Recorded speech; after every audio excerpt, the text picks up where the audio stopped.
Okay. Welcome to the game show Artifact Uncovered, sponsored by the Super Splash Bros. And now your host, Emily! Woo! Thank you.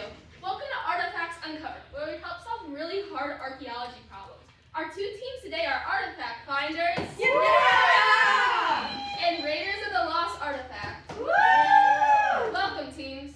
Teams. Topics for today are problem and solution, research and project plan, and iteration and cost. Artifact Finders, you go first. Question 1 and problem and solution. What problem are the Super Splash Bros trying to solve? Artifact Finders.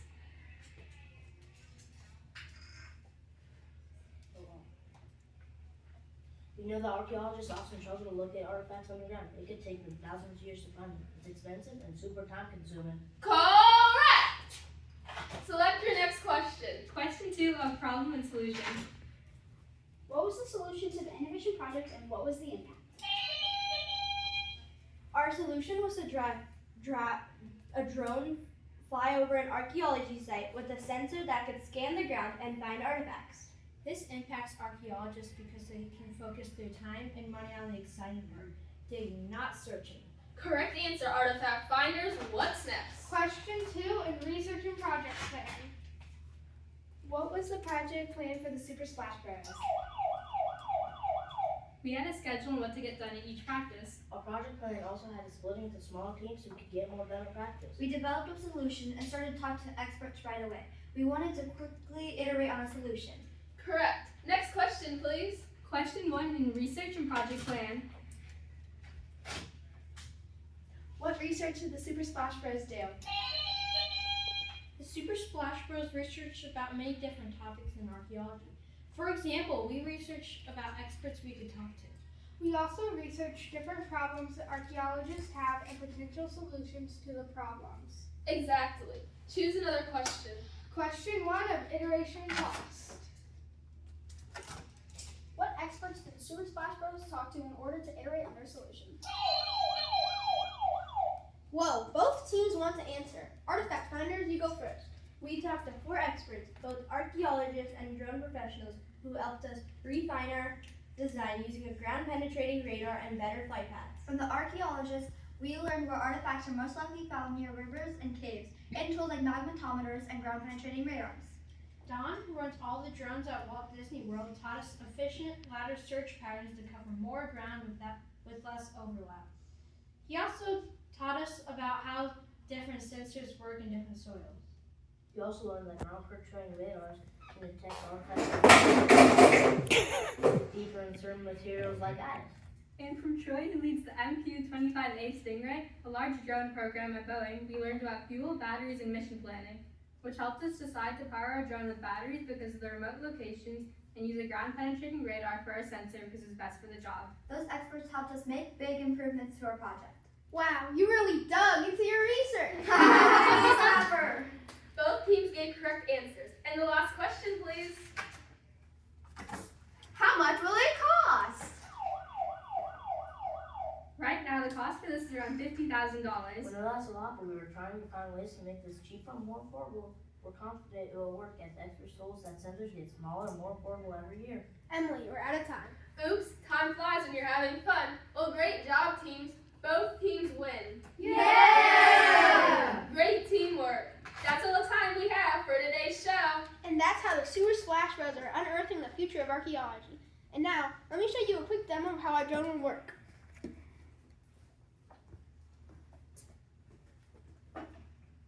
As you can see, it has a ground-penetrating radar. It works because it sends signal into the ground, and then that signal will bounce off the artifacts and will collect the data. This is a demo, and the real drone will be about 10 times bigger than this. It'll fly a pattern like this. This is called a ladder pattern, and the ladder pattern actually it'll finish, and then it'll fly back to where it started, and then it'll collect the data and analyze it. Thank you. Do you have any questions? Sure. That's a nice job. I really like the presentation style. I really like those microphones too. So I'll just ask you a few questions about the project first before we get to the robot design. So did you come up with the idea of the drone before you talked to the experts? Who came up with that idea of using a drone for this? We all came up with the idea. We decided we were going to take a vote, like a democracy, and then after we found our problem, we talked to experts on drones and archaeology to see what we could use to help solve that problem, and we came up with drones. Oh, okay. So you came up with the problem first, and then you were trying different solutions. Were there any other solutions that you thought up that you just didn't pursue? One of the problems I would consider was cleaning the fossils because it can take a very long time and the fossils could break. Okay.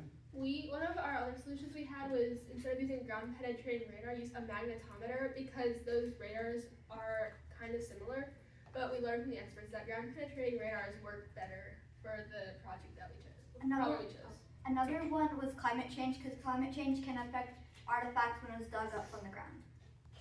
Okay. That's really good. So ground penetrating radars, they use a lot of power. Like how do you power this thing if it's sitting on a drone? We have batteries that power the ground penetrating radar. Okay. Do you know a lot about how long the battery would last if you're using radar?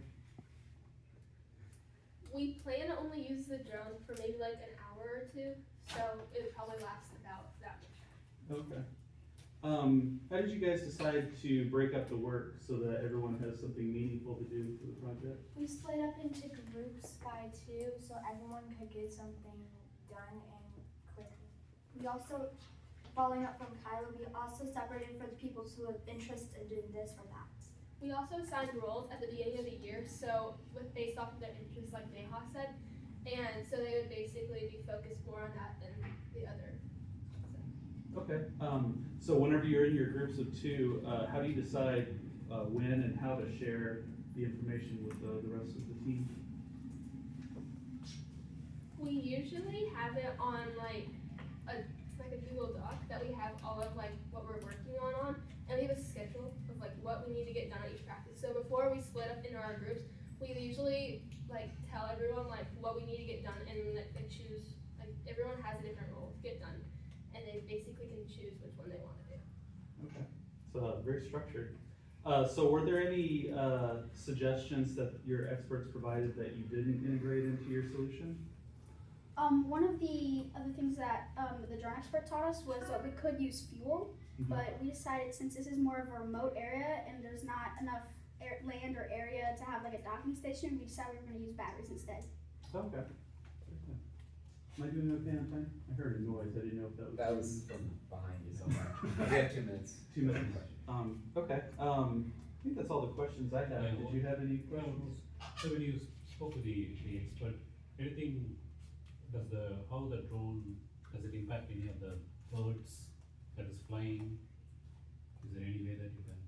Actually, there is a sensor on the drone, so it can detect anything above it and like trees and stuff. So it'll like duck if there's like any things in its way.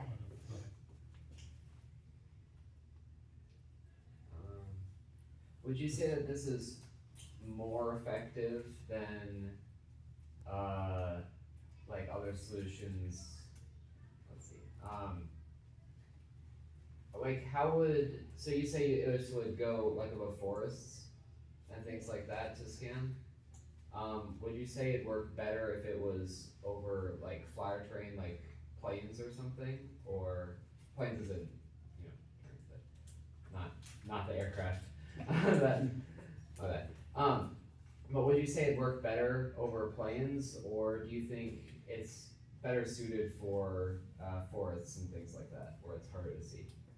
I think it's better suited for like basically any environment, as long as the temperatures aren't too high or too low.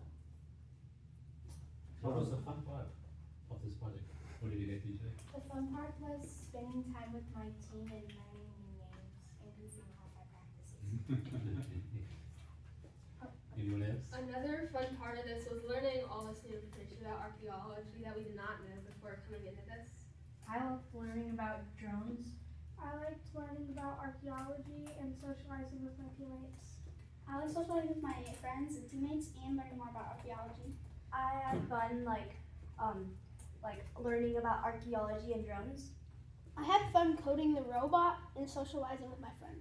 I had fun learning how to code the robot since I had never really done that before. I had fun learning new people, learning new people's names and talking to experts. If you had another month or two to work on the project, are there any ideas that you'd do to improve it? We would try to make the cost lower because it's very expensive right now. Do you have any ideas for how you would do that? Not right now. We do know that the ground penetrating radar will get smaller over the years, so it will also get cheaper, like when time goes on. We would also add another drone because one of the drone experts we talked to said it's better to use 2 than 1 because they can be multiple purposes. So maybe if we had more time, we could probably get 2 drones. But did any of the architects say nothing exists like this today? Nothing exists like this today because they usually use like ground penetrating radars that like they push on the ground instead of having them go in the air. Yeah, okay.